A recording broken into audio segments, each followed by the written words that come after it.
এই দেখ সাপ দেখেছিস,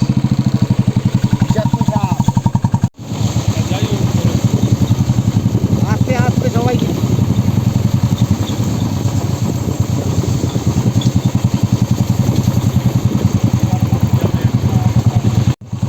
সাপ, একটা বড় কিংকোবরা দেখা দিচ্ছে, কিংকোবরা পাবি।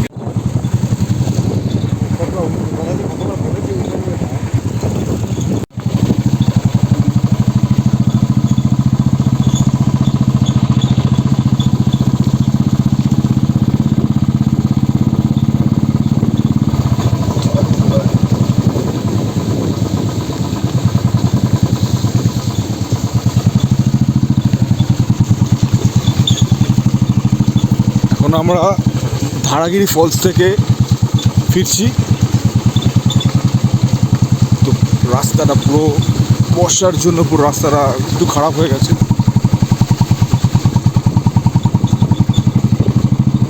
আর বৃষ্টিও পড়ছে রীতিমতো, খুব সেফলি চালাতে হবে। অ্যাটমসফিয়ারটা বল, আর অ্যাটমসফিয়ারটা বল। হ্যালো, দেখা যাচ্ছে না হয়তো আমাকে, কিন্তু রাত্রে আমরা রাইড করছি, পুরো একটা হরর টাইপ একটা ফিলিংস আসছে। কিছুক্ষণ আগে আমরা পাহাড়ে একটা বিষাক্ত সাপ রাস্তা ক্রস করলো, আর তার সঙ্গে দেখলাম একটা এক পেয়ার বিড়াল, যেটা ওয়াইল্ড ক্যাট বলা হয়। তো এখন দেখা যাক আর কিছু দেখতে পাই নাকি আমরা, বাট ফিলিংসটা খুবই খুবই খুবই এক্সাইটেড। লোকাল লোকের কাছ থেকে জানাই আছে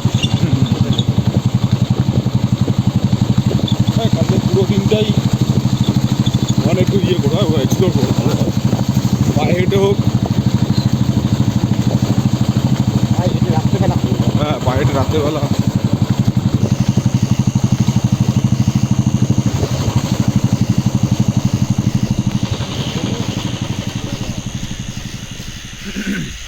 হাই ফ্রেন্ডস, জানি কিছু দেখা যাচ্ছে না। এখন আমরা দলমা ফরেস্টে রয়েছি, রাত্রেবেলা নাইট সাফারি বলতে পারেন, সেটাতে বেরোচ্ছি। চারিদিকে শুধু ঝিঝি পোকার ডাক, প্রচুর হাতি রয়েছে এখানে, কিন্তু লেপার্ডও রয়েছে, অল্প ভাল্লুক রয়েছে, কিন্তু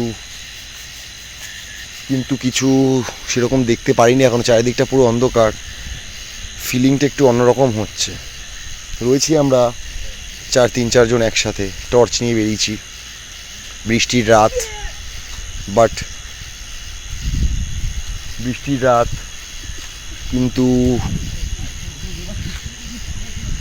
কিন্তু ব্যাপারটা একটু গা ছমছম, এই সত্যি কথা বলতে। ওকে, এটাই দেখানোর ছিল। যদি কিছু ক্যামেরায় তুলতে পারি তো কিছু, ভাগ্য ভালো থাকলে কিছু হবে। ওকে, থ্যাংক ইউ। না না না, মানে এখানে গ্রাম আছে, দলমা ফরেস্টের ভিতরে আছি। বলবি না, গ্রাম আছে। হ্যাঁ, কথা বলেছি। হ্যাঁ, নাইট ওকে বাইকে করে যাচ্ছে না, মানে জঙ্গলের মধ্যে গ্রামে। বর্ষাকাল, পরিবেশটা খুবই ছমছমে, থমথমে, গা ছমছমে। আমি এটা ইসে বানাচ্ছি। কারণ ধর একদিনে এটা করলো, কেউ আর দাঁড়াবে না, সব ভয় পালাবে।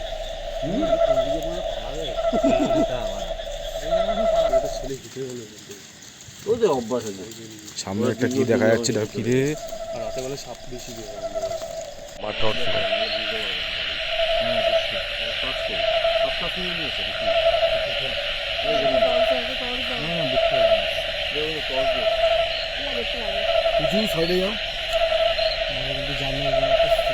রাত্রেবেলা দলমা ফরেস্টে বেরিয়েছি, সেরকম কিছু পাইনি, কিন্তু একটা অলৌকিক সুন্দর জিনিস দেখছি। একটা ওয়াইল্ড স্পাইডারের জাল বোনা।